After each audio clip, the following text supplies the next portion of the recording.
पश्चिम Asia में बढ़ते तनाव के बीच भारत सरकार स्थिति पर लगातार नजर बनाए हुए है। इसी कड़ी में प्रधानमंत्री नरेंद्र मोदी ने मंगलवार को खाड़ी देशों के कई प्रमुख नेताओं से फोन पर बातचीत कर क्षेत्र की मौजूदा स्थिति और वहां रह रहे भारतीय नागरिकों की सुरक्षा पर चर्चा की।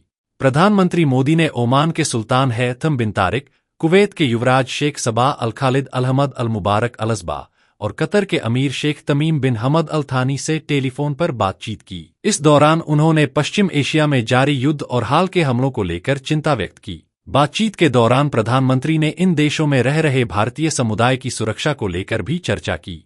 एक अधिकारी के अनुसार अमेरिका और इजरायल द्वारा ईरान के खिलाफ शुरू किए गए संयुक्त हमलों के बाद क्षेत्र में तनाव बढ़ गया है, जिसे लेकर भारत लगातार संपर्क में बना हुआ है।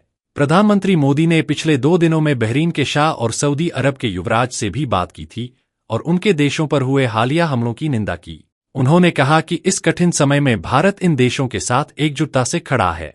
इसके अलावा प्रधानमंत्री ने जॉर्डन के शाह अब्दुल्ला से भी फोन पर बातचीत कर क्षेत्र में बिगड़ती स्थिति पर चिंता जताई। वहीं संयुक्त अरब अमीरात के राष्ट्रपति शेख मोहम्मद बिन जायद अल नाह्यान और इजरायल के प्रधानमंत्री बेंजामिन नेतन्याहू से भी प्रधानमंत्री की चर्चा हो चुकी है।